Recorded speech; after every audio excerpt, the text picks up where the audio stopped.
Sinabi ni Bicol Saro Party List Representative Terry Redon na posibleng maisampa ang bagong impeachment complaint laban kay Vice President Sara Duterte sa susunod na buwan.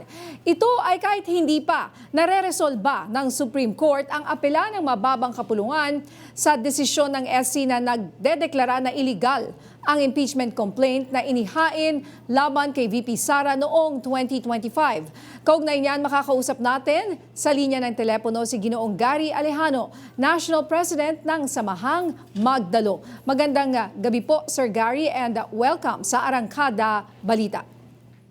Magandang gabi, Ninia at Jake, at sa inyong mga taga-subaybay. Magandang gabi po sa inyong lahat. Sir, ano po ba ang plano nyo sa nalalapit na Pebrero kung saan pwede na mag-file ng panibagong impeachment complaint laban kay VP Sara Duterte? Grupo nyo po ba ang magpa-file?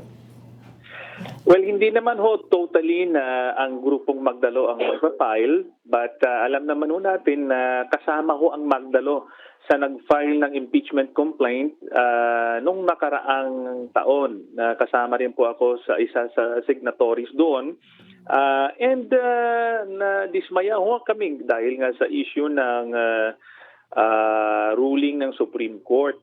No, but we respect the decision of the Supreme Court, and napag-usapan naman namin na instead na maglupasay tayo sa frustration, di hintay natin ang next opportunity, which is next month, matapos yung 1-year ban ng pag-file ng impeachment complaint. So certainly, Ninya, Jake,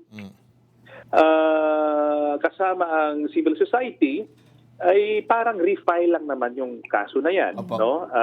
Dahil marami na rin mga evidence doon at hindi naman magbabago yon dahil nag-declare ng procedural ang issue ng Supreme Court. Hindi naman ibig sabihin ay nilinis si Vice President Sara ng kanyang culpability. Okay. Yun nga po, kaya po namin na itanong, kasi alam naman natin yung naging problema nung nakaraang taon. 4, di ba, partner, yung nag-file. Kaya on a technicality, doon po nagkaroon ng problema. Ngayon, kaya po namin tinanong, paano kunyari narinig natin si Congressman Tino yata, yung grupo niya, noon, ay sabi niya, magpa-file din sila. Ngayon, kung sino pa ibang grupo, paano yun, i-consolidate na lang dapat yung impeachment complaint para isang malakas na impeachment complaint lang ang ipa-file? Actually, wala namang magpipigil kung sino mag-file ng impeachment complaint. As long as within the required period, no? Kaya hindi naman pwedeng yun na yung konsepto ng 1-year ban ng pagpa-file ng impeachment. Hindi pwedeng guguluhin mo yung isang impeachable official sa pagpa-file ng napakaraming impeachment complaint. So, pag marami yan at within the required period, ang mangyari yun, i-consolidate yan at ipapadala sa Justice Committee. Ngayon nga, yung ruling ng Supreme Court, mayroong isang provision doon. Although I did not agree with the provision kasi nga procedure yan ng legislatura. Kumbaga independent body yan. So may sarili isang procedure na parang pakiramdam namin ay nang himasok ng Supreme Court pagdating sa procedure. But nonetheless, sinasabi na dapat ay i-hear muna ang complaint sa Justice Committee. That is the proper committee in the House bago magkaroon ng resolution that will be endorsed before the plenary. Kasi yung nangyari noon, by the signatures of 2/3 of the members of the House, na-impeach na ang Vice President and then transmitted to the Senate.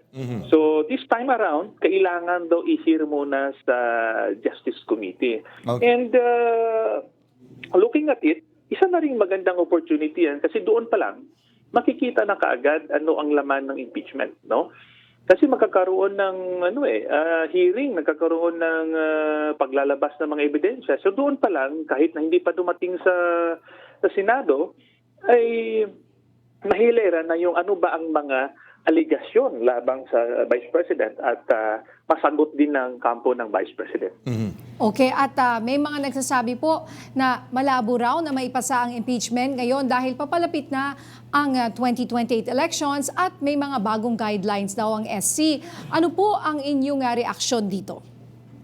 Well, yun nga, yun nga yung guidelines ng Supreme Court na kailangan dumaan ka muna doon sa deliberasyon sa Justice Committee. And respetado naman natin ang opinion ng iba na malapit na yung 2028. Pero importante na merong accountability ang ating mga pinuno like the Vice President. Kasi nalunod lang yun eh. Hindi naman na pag-usapan anong laman ng complaint na yun eh. Kaya gusto natin mailabas yun kasi isang paraan din yun na una, masagot ng Vice President yung mga allegation sa kanya. Pangalawa, makita ng taong bayan kung sino ba talaga yung mga leaders natin, lalo na nagpopostura na maging presidente si Vice President Sara. Importante makita ng taong bayan yun. In fact, it would be helpful to all Filipino people na makita niya sino ba talaga itong mga tumatakbo and lalo na si Vice President.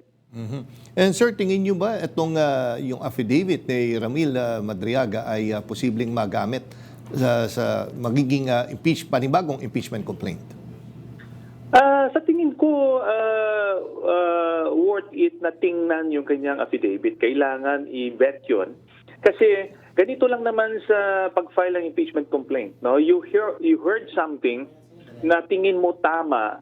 So, pwede yan i-submit at ilabas ang ebidensya niya. Example, si Ramil, pwede niyang ilabas doon ang kanyang mga ebidensya. So, pwedeng idagdag yun, Jake. Opo. Nako, sige, maraming salamat po, Ginoong Gary Alejano, sa oras na binigay niyo dito sa Arangkada Balita. Happy New Year, sir, at ingat po kayo. Maraming salamat, Jake and Nina. Magandang gabi. Happy New Year.